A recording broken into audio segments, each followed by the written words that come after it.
if I would have been able to listen to what we are doing right now when I first started, I feel like I would have been probably like 18 months ahead in my understanding what it's like to create a home in each new place for my family.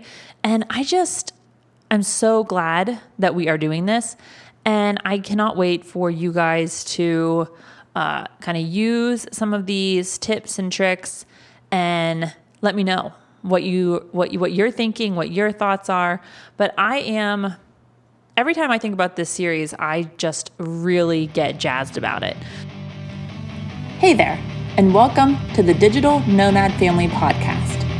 This is the place where families who have or want to have a nomadic lifestyle come together to talk about the highs and lows that this life brings. We celebrate the joys and support each other in the hard. So, if you are a digital nomad family or will be in the future, this is the place for you. We're glad you're here. Hey everyone, Marissa here. I am your host here at Digital Nomad Family Podcast, and I just am really excited about this series. I wish I would have had this. I know I'm kind of like just jumping into it right now, but I was thinking about it, and if I would have been able to listen to what we are doing right now when I first started, I feel like I would have been probably like 18 months ahead in my understanding what it's like to create a home in each new place for my family. And I'm so glad that we are doing this. And I cannot wait for you guys to kind of use some of these tips and tricks and let me know what you're thinking, what your thoughts are. But every time I think about this series, I just really get jazzed about it. So yeah. Today's episode is actually going to be really quick and kind of to the point, but we'll get to that in a second, okay? So what this series is, what it has been and what it is continuing to be is called Roaming Residence. And the entire point of it is to be able to create a home faster, cheaper, and easier in each location that we go to. And I feel pretty qualified to talk about this because I have done this in around 20 homes around the world. And the reason I say that is because what we're going to be talking about today is a food list, but we're not going to actually get into the list. But I totally understand the differences in needing to get settled into a house in Istanbul, Turkey versus Mexico City versus London versus a very small suburb of Peru. And so like I feel like this is a moment, and I say this with as much humility as possible, but I feel like this is one of like the first moments that I can actually almost be like a big sister to everybody and help them in their journey. Up to this point, I feel like I've been able to talk about things and give my opinion and tips and tricks, yes, and help you think about your life and the way you want to live this digital nomad life. But when it comes to like creating a home, I feel like I'm getting really good at this. And so it just makes me so happy because I love helping people. That is a very high gift of mine. So if you don't know about me and my family, we're Christian. And so our spiritual gifts are very important to us. And I have a very high spiritual gift of hospitality, meaning you want to make people feel welcome and comfortable in your space. Imagine, guys, how tricky and how hard it is sometimes for me when I have that gift inside of me. Like I long for that, right? I long for people to feel welcome and comfortable in a space, but I don't actually have a space. Like how hilarious is that? And so I think that's why helping as many families living this lifestyle, I think that's why I'm so excited about this, because I feel like not only am I using genuine skills that I've learned just doing this so many times, but also it's in me spiritually to want to help you guys do this. And so I'm getting all kinds of fulfillment out of this. So thank you for giving me the space to do it. But also I would love to hear your thoughts on this series. So you can send me a message on Instagram. You can email me, however, I don't care. I love to hear from you guys.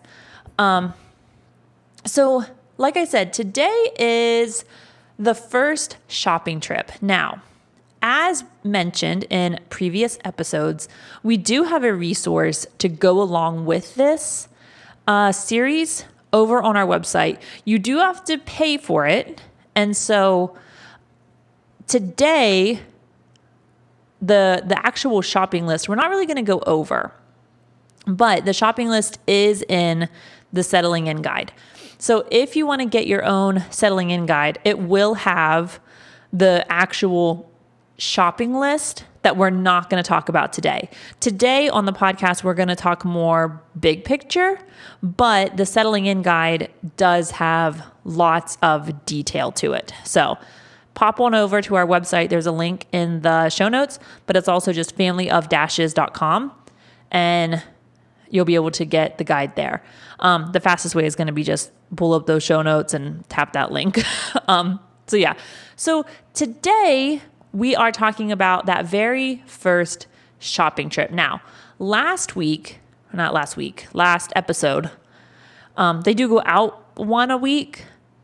And so that's why I said last week, but you could have listened to it 10 minutes ago. I don't know. So last episode, we talked about some important questions that you need to ask when you get settled in. And then the previous episode before that, we talked about kind of an idea of a house check-in, right?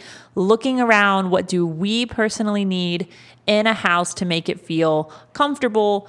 And there are going to be things that change from household to household, and that's okay. But then there's going to be other things that probably every household needs, like pots and pans, right? Like you've got to make sure that you have enough pots and pans, a knife. You need to make sure you have enough forks and spoons, right? Those kind of basic things. And we went over all of that in the very first episode of this series, the space check-in. So when you do your initial shopping trip, I'm not saying that the only thing you're going to buy is food. You might have some things where you're like, we have to get these things. This is vital and it has to be bought on our first shopping trip. But we've already talked about that. So don't think that I think this the very first time you go to the store, you're only going to get food. Now, the reason I think having a list of go-to food items is important is because there are times where we get into our Airbnb, we set the bags down, and it's like 8:30, 9 o'clock, right? And there is nothing in the cupboards. And I'm sitting there going, okay, there's a grocery store not far from here. Maybe it's just a little convenience store, whatever.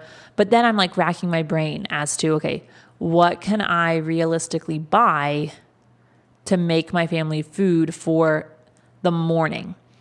Well, sitting down and having a list of just go-to meal ideas for those first few meals has been so unbelievably helpful to me, because I'm able to go, I don't have to actually think, right? It's just pulling up a list and going, okay, can I get all this at the tienda at the corner? Can I get all this just at the 7-Eleven? Do I need to go to a larger grocery store for these things? What can I get just down the street? And so having like that list of meal ideas really allows me to kind of bring in my thought process, because since I've been to so many different locations now, I'm able to think back through, in that house, was I able to get fill in the blank relatively quickly and easily? And in the settling in guide, there is a shopping list of the actual items that you would want to buy at the store. And all of these items are easy to get items. but it's not just a random list of food. Everything goes with some very easy first meal ideas. And so we have here, let me just 1, 2, 3, 4, 5, 6. 6 meal ideas, okay? And it's a combination of all breakfast, lunch, and dinner ideas. And it's all stuff that we have been able to find in every single home very quickly, which is very important. Very important. And so we are going to go over the meals, but in the settling in guide, I do have a space for you to kind of create your own. If you don't like how my meals sound, then you can go in and create your own. We have a whole page where you can create we have space for 6 meals and then space for a shopping list. And the point of this, the entire point of this exercise is it's not going to change from place to place to place. So your space check-in from episode 1 of this series, that might change. So you might have to go in, and I suggest opening this in GoodNotes. We love the GoodNotes app because you can open up PDFs, you can write on them, and then you can erase it, and it's so convenient. So the space for the space check-in, that I do think is going to change from place to place, because let's say you need a strainer at one Airbnb, but then you get to the next Airbnb and they have a strainer. Well, you don't need to get a strainer then, right? So in GoodNotes, you're able to erase what you wrote previously, and we love that so much. It just makes it so easy. So I do suggest getting the GoodNotes app and using that to open this document. And so with the meals here, your first few meals, the idea of this is to think, okay, what are some meals I can make no matter what country I land in, no matter how urban, how rural, doesn't matter. I'm going to be able to get the ingredients very quickly for these meals, okay? And so let's say you don't like mine, there is space for you to create your own. Or also if you're listening and maybe you're vegetarian, well, I do have some meat items, and so that is going to be not so great for you. So let's just jump in to the very first meal ideas. And these 6 meals, there is a decent amount of overlap so that you can use one thing multiple ways, okay? So we're just going to kind of jump in. French toast is an extremely easy thing to make. And you can you can have breakfast for dinner. You can have it just for breakfast. My kids will eat French toast any time of the day. And so French toast is a pretty easy meal to make no matter what location you're in. Now, I will say there are many countries in Southeast Asia where you're not going to have a huge kitchen, okay? Maybe I should have talked about that in the first episode, the space check-in. But in those countries, you are going to be eating out more, okay? So this definitely is this list and the list of meals and then the ingredients that you need to buy. This is definitely more for locations where you're not going to be eating out a lot. There are 100% some countries and some cities where you are just going to be eating out a lot, okay? But then there's other ones where you're like, we're going to be doing a lot of cooking at home. And this is for those, okay? This is for hey, we just arrived in Prague and I need to go down to the grocery store. We're here for 2 weeks. But before I just go buy loads of stuff, I want to get just some stuff for the house to have here, basic meals ready to go. That's what this is. So I hope that everyone understands. So French toast, super basic, very easy. Now I will say pancake syrup can be hard to find. However, honey is almost everywhere. I cannot think of a country I've been in that hasn't had honey.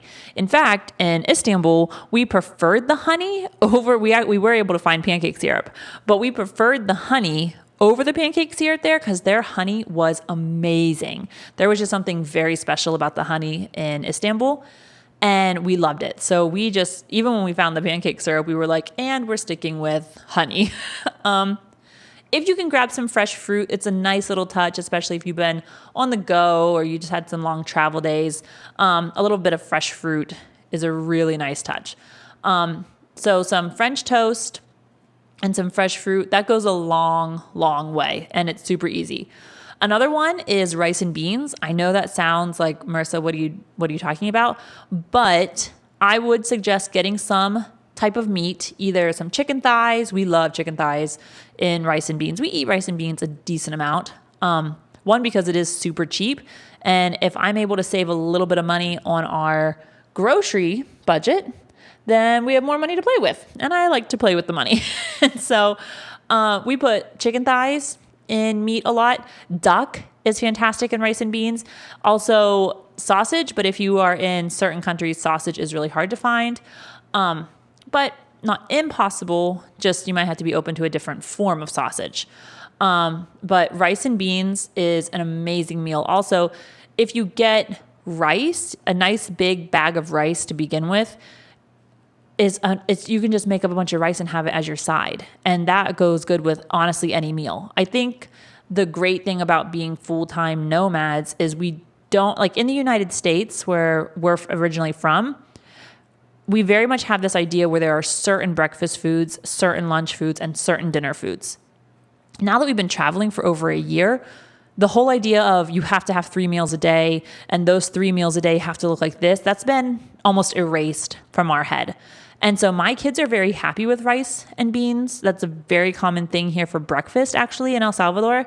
A nice rice and bean mixture. It's nice and hearty and filling, and it's just delicious. And you put some good spices in there. Wonderful. And so if you get a nice big bag of rice, you're good to go. You can put some milk in it and make like a sweet rice. It's just amazing. And so I would suggest definitely getting rice and beans. If you have to get dried beans, make sure you have a container, even just a pot to soak them in the night before. So then that way, when you wake up in the morning, you're just ready to go. So anytime I get a bag of beans, and we usually just have beans all the time because my kids love them, you can't always find canned beans, which is fine. But go ahead and soak some so they're ready to go. And then just make sure you put them in a container with a closed lid so they don't get slimy. But yeah, rice and beans, throw some meat in it. Some, like I said, chicken thighs is delicious in some rice and beans. The next one is just very basic pasta.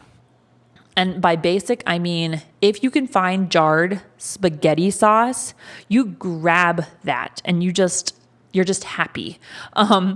If you can't find any jarred, you can always do like a really quick, just very basic tomato.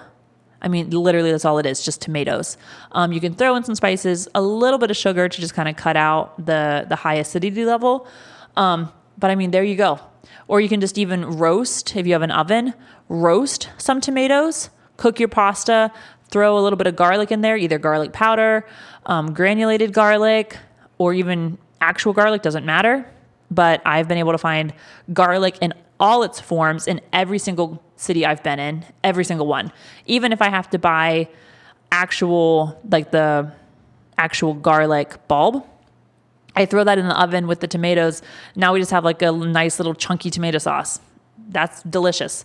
Pasta, very, very easy.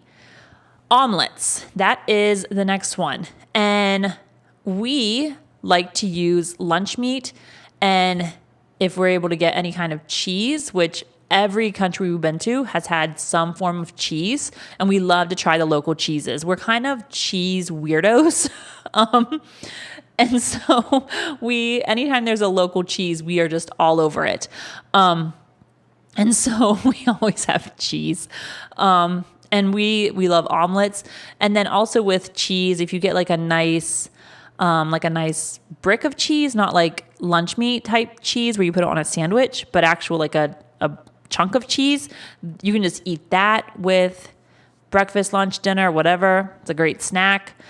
So grab some local cheese, and then with your eggs, you're just able to make up some omelets. And lunch meat is actually a very universal thing. It might look different from what you're used to, but as far as the actual idea of lunch meat, that's been very universal. And so some omelets with some lunch meat and cheese, there you go. Super basic, super easy, super fast, about 3 ingredients that I have been able to find every single place I've had to cook for my family.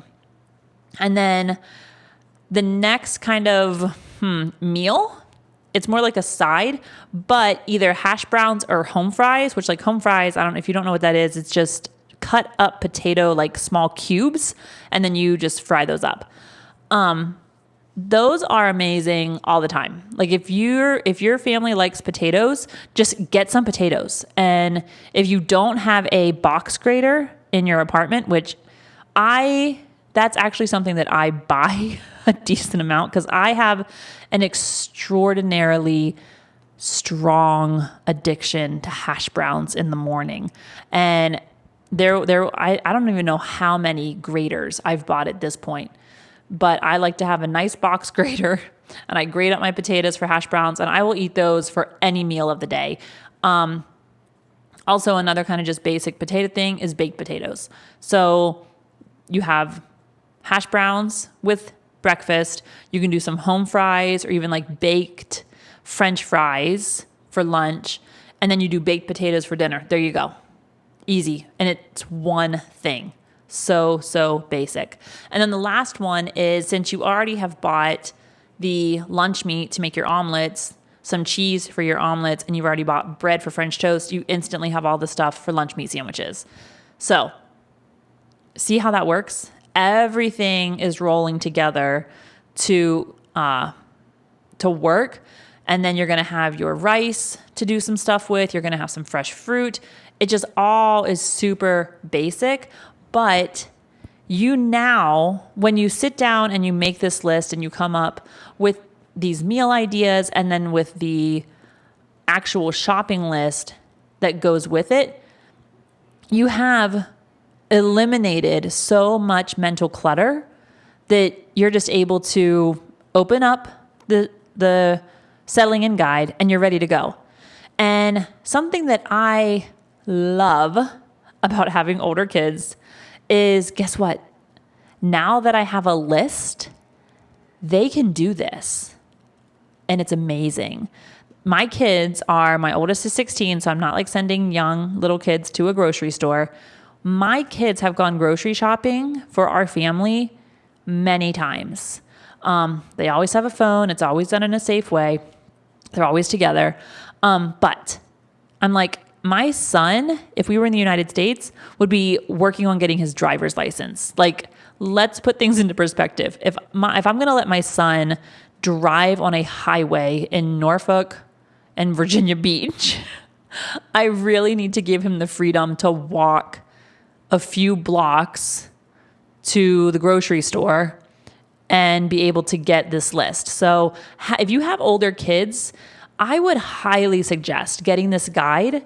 And if you don't like my meals, that's totally fine. Like I said, there's space for you to make your own meals and make your own shopping list. Won't offend me whatsoever if you're like, I hate all those ideas. My kids won't eat that. No worries. This is just a space for you to think through, okay, for the next 6 months, we're going to be in Europe. Even if you don't want to do it for the entire time you're a digital nomad. If you just want to think through, okay, we're going to be in Europe for the next 6 months. Well, Europe is thankfully pretty universal, not 100%, but there's a lot of crossover in what's available from one country to the next. So you make up your Europe, create it here, then every time you get to a new place, your kids, they can have it in their good notes. You just send them a screenshot, however you want to do it. They go to the grocery store. How amazing is that? Now your groceries, you didn't have to think about what you're going to do. And you don't actually have to do it. You can stay at the house and be getting other stuff ready, right? Like, that's amazing. That's the joy of having older kids and traveling with them. Makes me so happy. So that's what this part of the settling in guide is about. I I was debating on whether or not this was worth an episode, but I do think it is because I want you guys to know what all you will be getting in the settling in guide. And like I said, there are some, we're not going to go over the shopping list, but there are things on the shopping list that are going to really help you with these meals. And yeah, I just think this is a fantastic idea to do. And I would just really, really encourage you to do it for your family, because I think, especially if I can just talk to the moms for a second, there is something about us that we just want to know that our people aren't hungry. That is like I know that sounds really stupid, right? Like, of course you don't want our kids to be hungry, but I do think that there's something about a mom that and it's not like I'm saying Eric is okay if our kids are hungry. It's just, we think about it differently. Like, if we go for like 4 hours, I'm like, oh, we might want to stop and get the kids a snack. Whereas he's like, our kids are basically, we don't our youngest is almost 11. So it's not like we have little toddlers anymore. And he's like, they'll let us know if they're hungry. It's fine, Marissa. Whereas moms think about it actively, I think. And dads are like, oh, if they let me know that they're hungry, then I'll take care of it. But I'm not going to put any energy into the thought of it voluntarily. I don't want to make dads sound like bad people. They're not. It's just, it's different. I think there are things that dads actively think about that moms don't. So I digress. So this is one of my favorite sections of the settling in guide. Well, I don't know. I love it all. It's so good, guys. And also there's fun pictures of kind of different houses we've stayed in, different things we've seen in different houses we've stayed in. Not always wonderful. So you would get a little behind the scenes, if you will, in a couple of the photos here in the guide. So that is it for this. We're gonna just be done with it. I hope I've proven to you guys that hopefully I don't talk just to talk, right? But that's the point of today's episode, to encourage you to sit down, hopefully with the settling in guide. Go ahead and grab yours down at the link below. But even if it's not with the settling in guide, sit down and create those first few meals and what ingredients you need to go with it when you have the mental capacity to do it. Because when we get off a plane or get off a train or get off a bus, get into a taxi or a tuk-tuk or an Uber or another bus to go to an apartment, and then we get checked in and we get settled in and we get the bags off, the idea, at least for me, and I've talked to other moms that feel this way, so I don't think I'm alone in this, the idea of at that point, sitting down to make a grocery list is not happening. That is not even a possibility. So then that just pushes me into, well, I'm just going to go to the grocery store. And the amount of times I've said, I'm just going to go to the grocery store and see what they have is a lot, a huge amount. And then I end up just going and I have no plan. Then I spend too much money because I'm just randomly buying stuff with no thought process, because either I'm hungry or I'm nervous my kids are hungry or whatever. Right? I'm like, oh, we could do this and this and that. I'm literally just making it up on the fly. So now I've spent $80 on 2 meals. What have I done? And so this has really helped me with that first grocery store run. So I'm going to encourage you to do this as well. And that is it. I'm done talking now. We will be all done. I truly hope that you guys are getting some good things out of this series. And yeah, I would honestly love to know what you think. Also, if you are listening to this and you've made it this far, thank you so much. Really appreciate that.